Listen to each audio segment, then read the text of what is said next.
Hey, you know what? We can do a cold open right now. Okay. Okay, ready? Yes. Hey, Dave. Hey, Brian. Generic topic with a nonsensical, non sequitur premise. Oh, yeah. Say it better. Said, hey, Dave, we can do a cold opening. Okay, go. God damn it. No, I forgot what I said. Generic nonsense on a very universal topic. Yeah. Oh, there you go. Hey, Dave, let's do a cold opening. All right, go ahead. All right. Generic not. Oh, fuck it. That's the Hey, cold Brian, opening. let's do a cold open. All right, go ahead. Wait, here we go. Hey, Brian, let's do a cold open. All right, go. Generic nonsense brought about by a universal topic. Oh, so good. So good indeed. Quite. I'm keeping that whole goddamn thing for the cold open. You're listening to nothing important. Please enjoy the show. That's great. That works.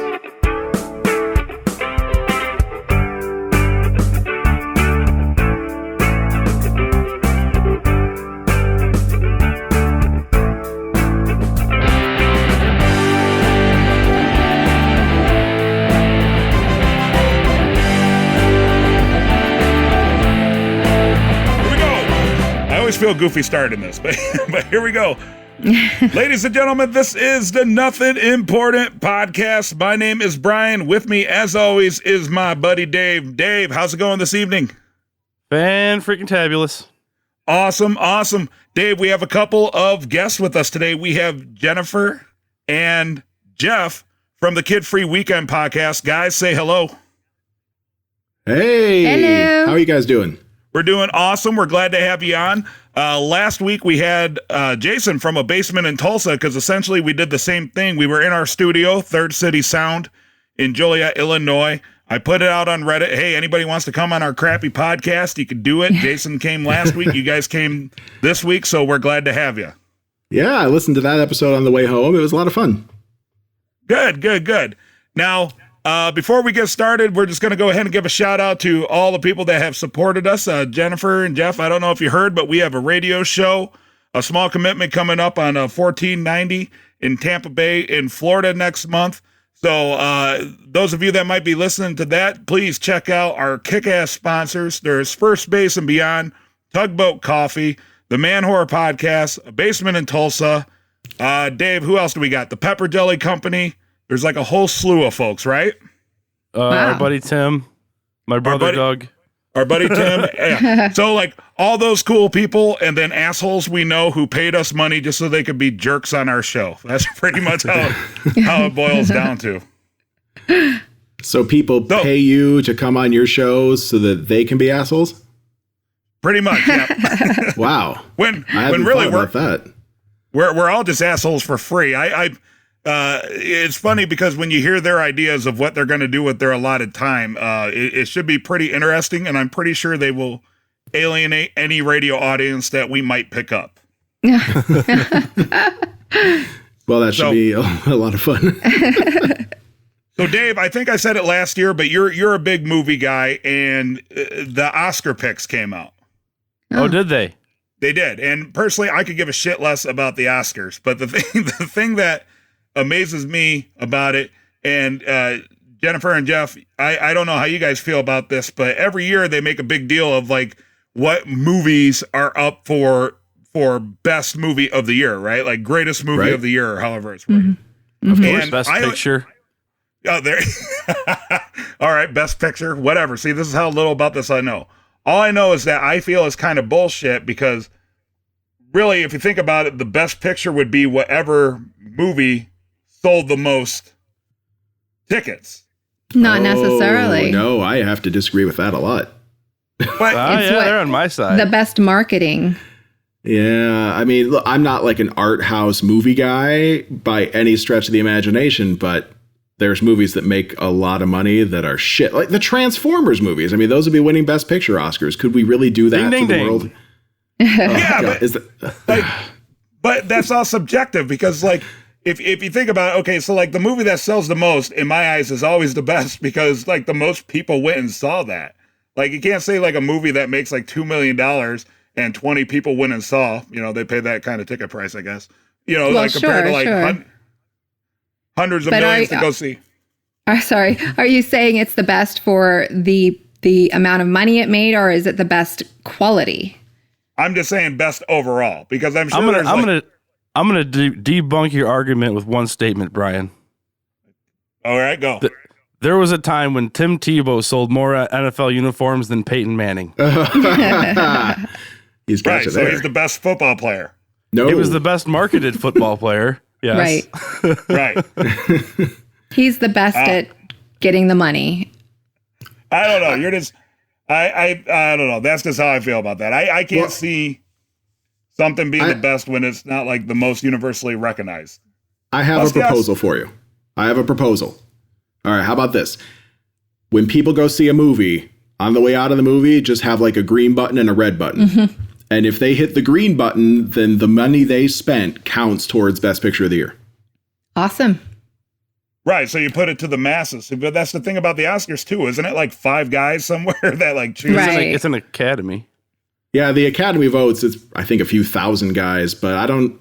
Yeah, I mean it's all industry people. They're just sucking their own dicks. Yeah, I don't think the Oscars. Oh, I'm count. sorry. Can I say that? We didn't talk about rules for the podcast. You can say whatever you want. All right, cool. Yeah, Well, there you go. Sucking their dicks. They're sucking each other's dicks. Oh. There you go. Like a daisy chain. All right. Almost, but not quite the full human centipede.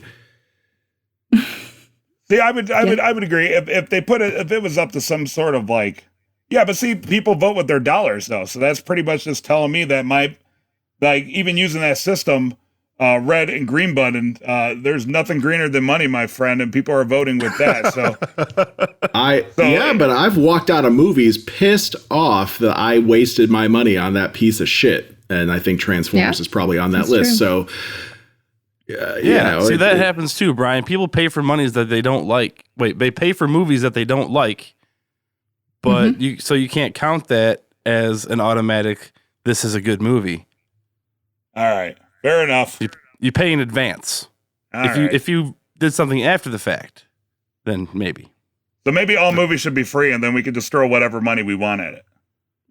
Oh, like a donation, like when you go to the museum and they're just like, please give us a donation, but it's free, if you just want to come in. Right. There's just like a really overweight old guy sitting next to a glass box, and then you just kind of stuff like a couple bills in there on your way out. I like it. I like that. I mean, I would have given, an extra $20-$40 to Force Awakens, but, other movies, not so much. Yeah. I only like that because I would go see the movies for free, and then I would never give a goddamn dollar for donation for anything. You're the reason we don't have that system then. That's exactly. Well, everybody's like that, though. Everybody's like, oh, I'll get you next time because they don't have the cash in their pocket. Well, as if you didn't know that you were going somewhere that you needed cash. So I'll get you next time. So we've basically turned the movie industry into beggars on the street. I mean, that would be a great karmic turnaround. Well, they do pretend for a living. That's all they do. Yes, and they get paid a lot of money for it. Exactly. But so does Peyton Manning, and all he does is throw a ball. Right. I got to be honest. I really, I can't even remember last time I even went and saw a movie. So I guess I'm just talking out of my ass. Yeah, you don't get an Academy vote, sir. Right. Dave. Yeah. Dave. I'm sorry. I thought you just hung up. No, I'm here. All right, Dave. New project, Dave. What's that? So talk about your new project, Dave. Oh, I was just talking about how I got to do the sound for a Chippendales male dancer show. Awesome. Bachelorette party type thing at the local music venue. And I got a side gig compiling the dancers' sets into one long track. I didn't know Chippendales was still a thing. What's that? I didn't know there were still some Chippendales out there. It was under some other name, but it was like like Ladies Night Out featuring the dancers of Chippendales or something like that. Wow. Interesting. I like it. Have you ever been to one of those shows, babe? No. No? Me neither, as it turns out. Well, I would think with a kids free weekend that you'd be able to hit up a few exotic dancer shows. Yeah, we haven't done that yet. Maybe we should. And maybe we could take our laptop and a couple microphones and try to like interview a stripper. No. That'd be fun. I want to find out about it. You'd be surprised at what interviews you can get in a green room. Okay. All right, she's not into it, guys. I just don't want. I don't want to smell somebody. They're smelly. Who's smelly? These. Oh my gosh, the back room. When I walked through the back hallway where they were all changing, I choked. Oh. Whatever that is, they rub themselves down Was with it baby was oil it the smell of musk? The smell of musk. No, it was just the smell of nasty. Yeah. It was like the smell of broken dreams. Man funk, dude. It's just man funk. There can't be as many broken dreams in the troop of male strippers, right? I mean, Yeah. I feel like I think it's about the same. that's so sad. I feel like a male stripper needs to work harder to like keep the muscles and everything. Like a female stripper can just be kind of like down on her luck and not have money to eat, and then she'll still be skinny and able to dance. But like a male stripper's really got to be into the gig. Yeah, you don't want to have some flabby guy. Mm-hmm. Yeah. I mean, that takes effort. Well, But when you get in that group mentality, the women get just as riled up as the men do. And then, you can bring like me out on stage at one point and I'd probably get a couple dollars in tips. Oh, sounds like a side gig I should check out. We could use some extra money. Yeah. All right. I'm in. All right. Dance my pale ass all over the place. So Jennifer and Jeff, tell me about the Kid Free Weekend podcast. Oh gosh, what do you want to know? It's kind of a young podcast. We just tonight we recorded what will be episode 16, so we're not very far in yet. But I've been having a blast. Mm-hmm. I am an unrepentant podcast addict, and I've wooed this poor girl into joining me on this adventure. I guess I'm just his sounding board a lot of the time. Oh, well, no, I mean, I love the conversations we have, but it's my fault that we're doing this. Yes. Yes, without a doubt. So, yes. So it may be kind of obvious, but are you two married? No. No, we are living in sin. No, we live in sin. Oh, Well, so here's, man. I hope that doesn't offend your listeners, but if I could get away with like sucking each other's dicks, then I think we're okay.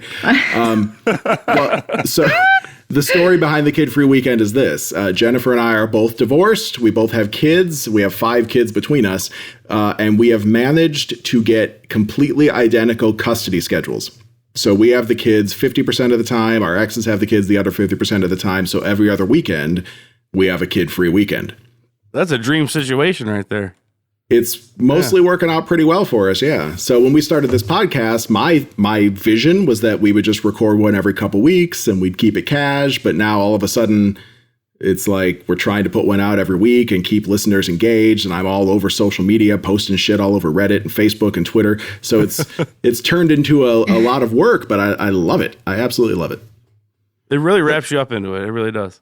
It really does. And it gives us purpose to talk to each other more. It's nice. Well, except there's other times when we're going around and we start a conversation and then we say, shut up. Let's save it for the podcast. Yeah. We can't talk about that movie. No Force Awakens talk until we have microphones in front of us. What's the split in children? Is it like 2 girls and 3 boys, or is it all girls, all boys? 3 girls and 2 boys. Yep. Our girls are all older. Not older. I mean, our oldest is turning 13, so all You're 13 and younger. You're like literally like a. Are you guys still there? Brady Bunch? Yeah. Were you going to say Brady Bunch? We get that a lot. Yeah, exactly.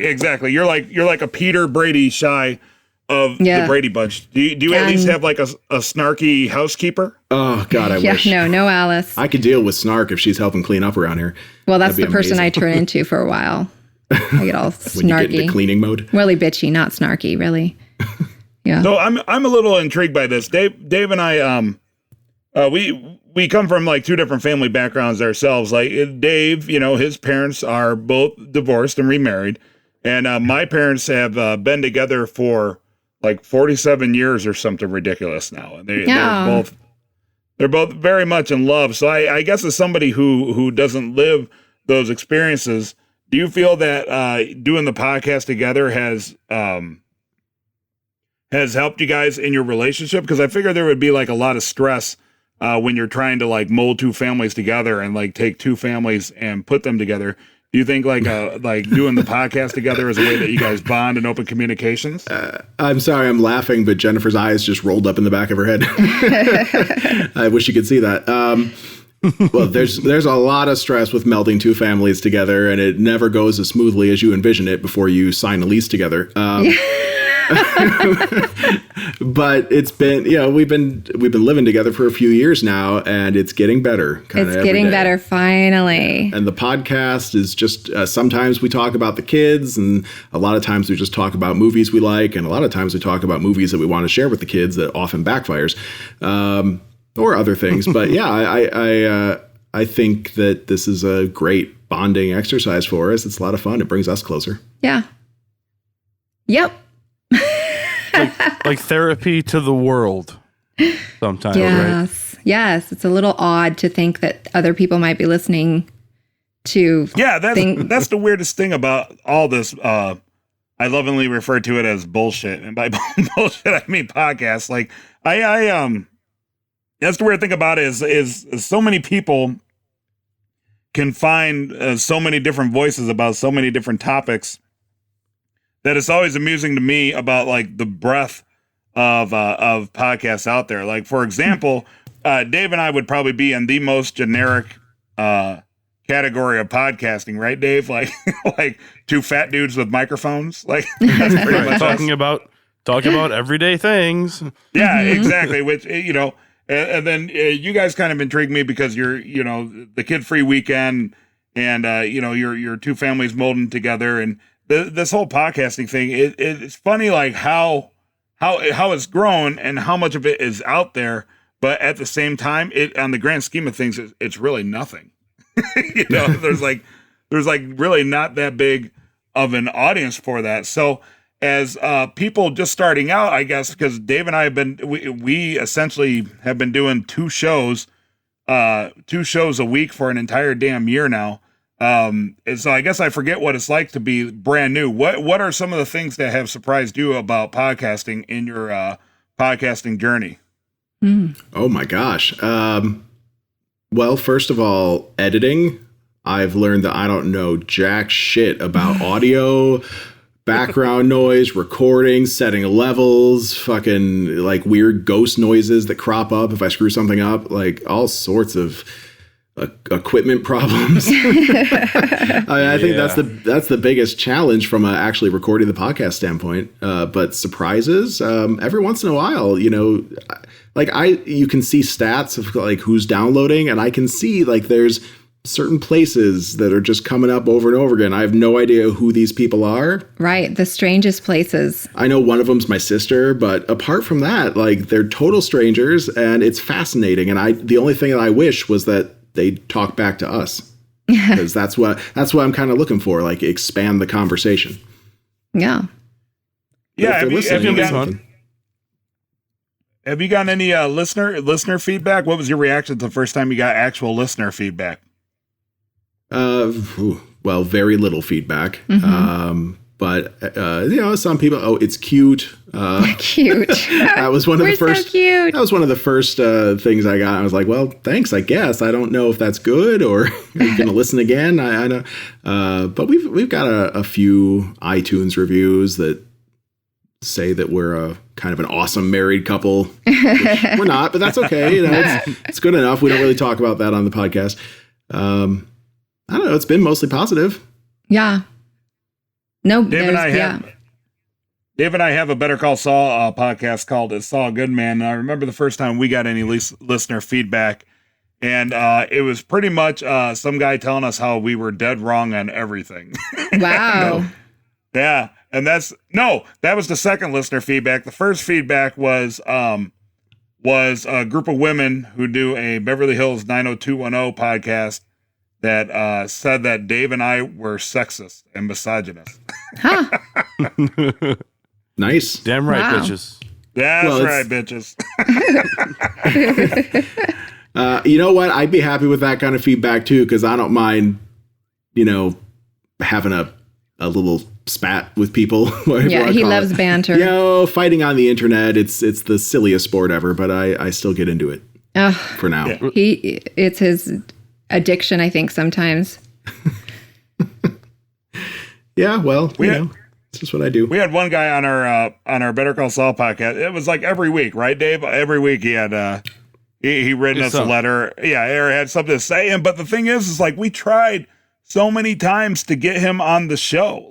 Like I'm like, dude, I'm emailing you. I'm like personally messaging you. I will give you open airtime to say whatever you like, brother. Like just come on the show. I thought that'd be like the greatest thing, and he's never once taken us up on the offer. But that's the internet. People, as long as they can stay anonymous and not have to, really deal with you, people will say whatever they want. Yeah, I would love to have somebody on that we had like complete opposite opinions, like a Donald Trump supporter or something to come on and totally.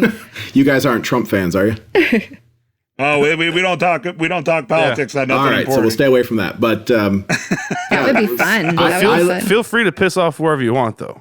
Okay. Yeah. You can say whatever you like. Dave and I, our only rules are no religion talk, no politics. But you guys can go ahead and say whatever you want. Oh, that's too bad because we've recently had a lot of fun talking about the Church of the Flying Spaghetti Monster. I mean, that's the fun religious talk, but ridiculous. Too important for this show. All right. Well, then, you know what? I don't want you guys to have to feel the angry emails. So if anyone's mad because we don't like Trump or we think we're amused by the Church of the Flying Spaghetti Monster and all his many noodly appendages, they can write us if they want to instead. Yeah. There you go. And I hope they do. I hope they do check you guys out. It is the Kid Free Weekend with Jennifer and Jeff. Guys, go ahead, plug everything. Plug your Twitter, your Facebook, website, all that stuff. Plug it up. All right. Well, our website, thekidfreeweekend.com. Babe, you got a Twitter? I do. The Kid Free Weekend. I believe it's at Kid Free Weekend. I don't know. All right, never mind. I guess I'll plug everything. We got thekidfreeweekend.com. There's at Kid Free Weekend. We got a Facebook page, The Kid Free Weekend. And of course, an email if you want to yell at us for whatever it is we believe or don't believe. That would be thekidfreeweekend@gmail.com. So please let me have it. I can take it. I like it. He can take it. There you have it. Jeff and Jennifer from the Kid Free Weekend. Thanks for calling into Nothing Important. Thanks, hey, guys. It's been a blast. Thanks for having us. Thank you. Good night. Hey, guys. Strap on your tampon. It's that time of the month on the Nothing Important podcast.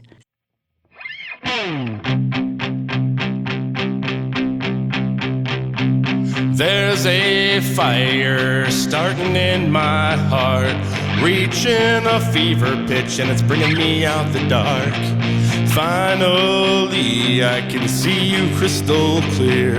Go ahead and sell me out, and I'll lay your shit bare. See how I leave with every piece of you.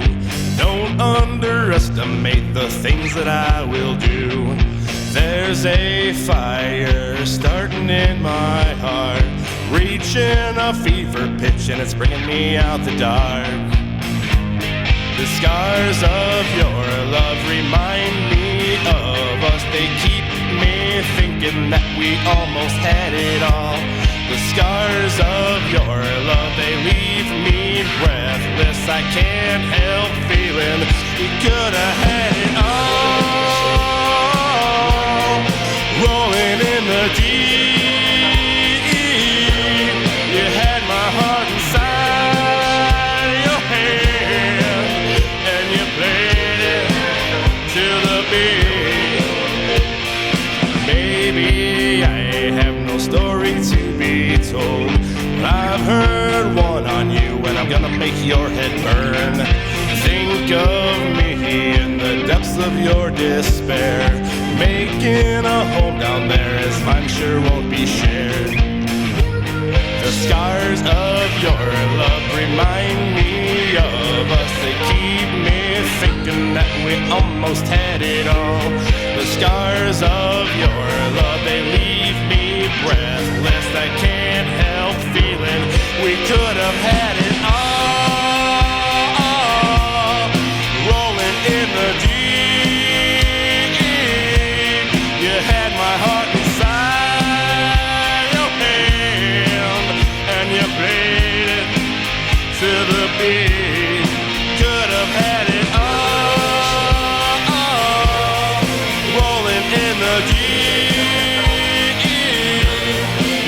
had my heart inside your hand, and you played it with a beating.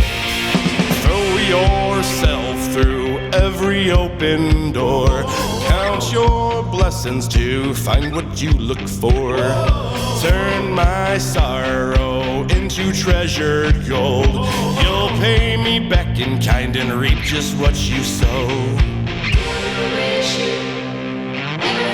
We could have had it all. Could have had it all. It all, it all, it all, it all could have had it all.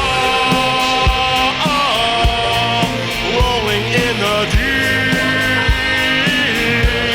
You had my heart inside your hand, and you played it with a beat. Could have had it all. Rolling in the deep. You had my heart inside your hand, and you played it, you played it, you played it, you played it to the beat. And now an excerpt from the book of things Dave doesn't care about. Okay, so I have to one-up you, or do you one better? All right, do it. Before, we were talking about texting, right? And how Yes. you're amazed that we went from handwriting to shorthand to postcards to postal service to novels back to shorthand to texting. It's like passing notes again. That's correct. We've come even more full circle because we've gone from hieroglyphics to handwriting to blah, blah, blah, blah, blah, all the way back to fucking emojis. Oh, nice. Fucking All right. emojis. It's fucking Well- hieroglyphics, bitches. Word. This was an excerpt from the book of things Dave doesn't care about. Okay, and I'm going to do it tomorrow because I have to go to court, traffic court. And that's What do you right have to by go the to court studio. for? I got pulled over for not having my registration sticker.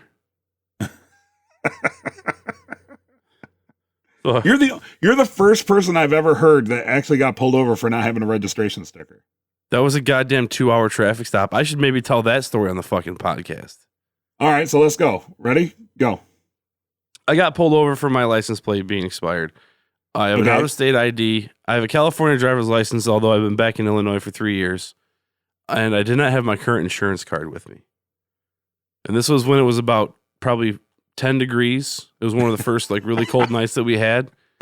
And I always shut my car off when I get pulled over. It's like I turn my dome light on, car off, hands on the steering wheel, all that nonsense. So he tells me like about the insurance card. He's like, "Can you get it on your phone?" I'm like, "What are you talking about?" He's like, "Oh no, like get a screenshot on your phone. I guess people do that now." And that's what that's how he said it. I guess people do that now. I'm like, "You're the cop. Like you should know what to take." I guess. So whatever. I was like, "All right." So he goes to write me the ticket, and then in the meantime, I'm on my phone. I log into my insurance, and I find my card to take a screenshot of it. So he writes me my tickets, comes back to the window. I'm like, "Hey man, here's my card." He's like, "Oh, you're killing me, dude. I just wrote you the ticket." Oh, And I was boo. Well, I was like, "Am I going to court anyway for the registration?" He's like, "Yeah." I was like, "Fine, then I'm going anyway, so who cares?" He's like, "All right, cool. Thanks for being cool, whatever. All right, have a good day." Go to start my car won't start. Did he leave you? So, no. Oh, So good. he's like, "Well, I can't jump you with the squad car." So, Right, let me- because that would fall under what? Public service? yeah. Sorry. It's probably like Sorry. it's probably. I guarantee you, it's an insurance thing Dude. for using a vehicle other than its intended purpose or some bullshit like yeah. that. Yeah, we wouldn't want to Yeah. waste tax dollars like that. Yeah, right. Like, I'm right? getting me off of an exit ramp to the highway. Right. At midnight, whatever. So he's like, "We got to call somebody else with a jump box." They're like, "All right, cool, whatever." So I get it on my car. I'm smoking a cigarette and BSing with the cop. And he's a super cool guy. And the other cop shows up with the jump box. They put the jump box on my car, and about a half an hour goes by and it doesn't work. Can't get it on my freaking car. Like the cop's getting into my car to start it because he doesn't think I'm turning the key right. I'm like, "I know how to turn a key. Turn it." Right. It's not He's like, exactly "You sure the you most do it?" complicated. Yeah, you sure you're turning the key all the way? Well, turn it till it stops. Turn it to the point where this normally does start the car. So after a while, getting frustrated, and you know, I have a car full of- What you should have done is really impress them and hotwired your own car. Well, the whole thing was that I was out of battery, so it wouldn't have worked. Oh, gotcha. Okay. You know, I would have had to jump off of his car without him knowing. Or if you would have pulled out like a really long screwdriver and jammed it into the ignition and turned it forward. Well, But then I was for some reason, inexplicably get out of the car, break your window, then get back into the car, then jam the screwdriver in and start the car. I've already had my car window broken. I'm not going that route again. With a screwdriver. But in Albuquerque. But I was kind of insulted because he the way he said, he goes, "You don't have any jumper cables, do you?" And I wanted to be like, "Motherfucker, I got jumper cables." But I was just like, "No, I have jumper cables. They're in the back." And he's like, "Oh, well, don't tell anybody, world. Don't tell anybody, but I'm going to jump you with the squad car." So I was like, "All right." You know, big awesome, secret. you know. Well, yeah. I swear to God, he probably would get in trouble for doing something like that, you know. Right, yeah. But, Once again, they don't want to, you know, you don't want to tell anybody and get them in trouble for, you know, serving the public. Right, yeah, for helping me on my merry freaking way after charging me for tickets of things that I just don't have proof of. Right. Okay, that is on me. But anyway, so he pulls in front of my car, we hook up the cables, and it works after a few minutes. And this is about 2 hours into the traffic stop. And then the other squad car had died and won't start. So while I'm getting jumped, the other guy's got the jump box on his car. We both get our vehicle started at like the same time, and then we just kind of go about our merry way. But it was a 2 hour freaking traffic stop without getting arrested. I just think it's awesome that they jumped your car and then their car no longer worked. Yeah, the second cop is like, "Are we in the middle of the Bermuda Triangle or something? Because my car just died and it won't start." And I was just like, one of those days, dude. Shouldn't have pulled me over. Yeah, serves them right. That's what you get for trying to make sure every vehicle on the road is legally registered, bitches. Right. And all over a sticker that does absolutely nothing except for put money in the pockets of the government. Sons of bitches. You're listening to Nothing Important. All right, so we just got off the phone with Jennifer and Jeff of the Kid Free Weekend podcast. Seem like a very nice couple. Yeah, they seem like it. I hope. Right. See, I thought it was just me because I was having a hard time hearing them. So, but part of the humor of it is like I wanted to keep it going because one, I'm sure they're saying good stuff, and two, to me, it's kind of funny, especially after the Dan Severin episode. Like, it's kind of funny to, even though I'm participating in it, hearing it for the first time. And if you don't know what I'm talking about, I was actually thinking that as we were recording, like, I'm going to hear this for the first time when I edit it. Yeah, but they seem like a very nice couple who you know, that's nice that they bond over doing a podcast though. And like I said, I can't nerds. Like they gotta have the coolest kids in school. Like, what do your parents do? Oh, they podcast while we're gone. Can't wait to get the kids out of the house so we can plug in those microphones, baby. Right. I'm gonna plug my mic into your socket so hard. Oh yeah, right in my USB port. No, very nice people. I hope everybody checks and the out whole their like podcast. the whole like where we don't talk politics, but they're just like, you know what? Well, we fucking do, and here's my views, and if you want to have at it. Like, I respect that. That's pretty cool. Yeah, you know what? That was actually one part of it that I could actually hear was you know, because they you know, they started going to politics, and we kind of like laid the ground rules, and they're like, oh well, fuck you guys, this is your show, but fuck off, we're doing it. I didn't understand what he was saying about the church, though. The Church of the Flying Spaghetti Monster. Church of the Flying Spaghetti Monster. Yeah, it's something you would totally appreciate. The Church of the Flying Spaghetti Monster is basically a made-up church, but it does have some sort of ordainment where it's like official, I guess you could say. Like it's at least recognized, even though its concept is kind of preposterous. So the point of it is, instead of there being like a god or anything like that, in heaven there's a flying spaghetti monster, and it looks exactly like you think it would. It looks like a lump of spaghetti. and that's God. And then instead of wearing like a crucifix or a Star of David or anything like that, the members of the Church of the Flying Spaghetti Monster often wear supposedly strainers on their head as part of their religious garb. Okay, moving on. That's awesome. Right, That's awesome. That totally sounds like you. And thus concludes the most we've ever talked about religion on the Nothing Important podcast. Hail Nope. science. I guess with that, Dave, you can stop recording now. Be sure to follow Nothing Important online at nothingimportantpodcast.com. Find us on iTunes, on Twitter at NotImportantPC, and you can also find us on Facebook. Nothing Important is recorded with help from Third City Sound in Joliet, Illinois. Thanks for being awesome.